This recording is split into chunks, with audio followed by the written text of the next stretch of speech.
साथियों, इस वीडियो में हम आपको बताएंगे बिहार विधानसभा चुनाव से पहले पहले किशनगंज में खास करके जिस तरह से एमआईएम पार्टी का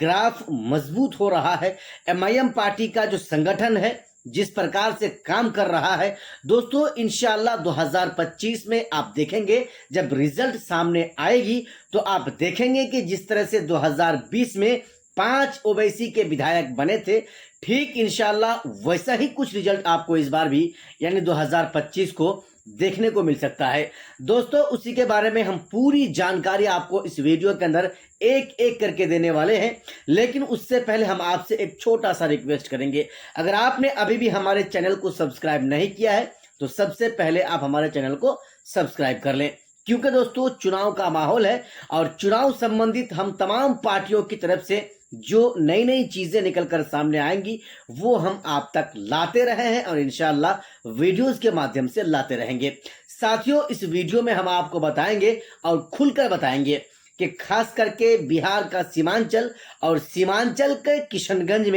किशनगंज के चारों विधानसभा सीटों पर एमआईएम पार्टी का क्या होने वाला है। सबसे पहले हम आपकी जानकारी के लिए बता दें, 2020 में 4 विधानसभाओं में ठाकुरगंज में एमआईएम पार्टी चुनाव नहीं जीत पाई थी। बहादुरगंज में ओवैसी के उम्मीदवार अनजार नईमी साहब विधायक बने थे। कोचाधामन से ओवैसी का उम्मीदवार इजहार अशफी साहब विधायक बने थे और किशनगंज विधानसभा से एमआईएम पार्टी का कोई उम्मीदवार यानी एमआईएम पार्टी का जो उम्मीदवार था कमरुल हुदा साहब, वो चुनाव हार गए थे। साथियों, लेकिन इस बार का जो माहौल है, इस बार का जो मूवमेंट है, वो ऐसा लग रहा है कि जिस तरह से सदस्यता अभियान का काम जोरों शोर के साथ चलाया जा रहा है एमआईएम पार्टी के बड़े बड़े कारकुनानों के द्वारा, बड़े बड़े नेताओं के द्वारा, दोस्तों इनका फायदा आपको 2-3 महीने के बाद देखने को मिल सकता है। ठाकुरगंज में 2020 में एमआईएम पार्टी ज्यादा मजबूत स्थिति पर नहीं थी और यही वजह है कि उनको 20,000 के आसपास ही वोट मिला था और हाफिज महबूब आलम साहब चुनाव हार गए थे। लेकिन ठीक 5 साल के बाद अगर हाल ही की बात अगर मैं आपको बताऊं तो एमआईएम पार्टी का इतना ज्यादा चर्चा है, घर घर में ओवैसी का झंडा आपको देखने को मिल जाएगा। समय में अभी वर्तमान स्थिति में घर घर में आपको ओवैसी का चर्चा मिल जाएगा। कोई ऐसा घर नहीं है जहां पर ओवैसी का चाहने वाला, जहां पर ओवैसी की तरफ से 2 बातें बोलने वाला ना हो। यानी कि हर घर में आपको ओवैसी का चाहने वाला मिल जाएगा, ओवैसी का वोटर्स मिल जाएगा, जो कि 2020 में नहीं था। ओवरऑल साथियों, जब चुनाव की बारी आएगी तो ठाकुरगंज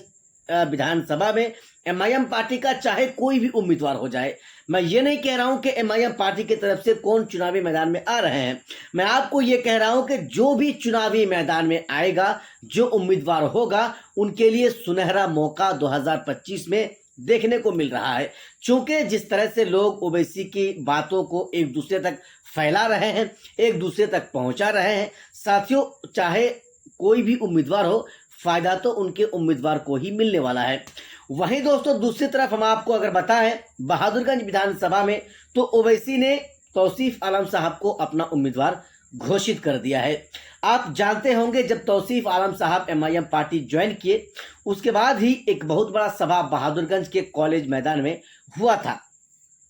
जिसमें एआईएमआईएम पार्टी की तरफ से बैरिस्टर असदुद्दीन ओवैसी साहब वहां पर पहुंचे और वक्फ संशोधन बिल को लेकर के वहां पर बहुत बड़ा सभा हुआ और उस सभा में असदुद्दीन ओवैसी साहब ने तौसीफ आलम साहब को अपना उम्मीदवार ऐलान कर दिया, घोषणा कर दिया था।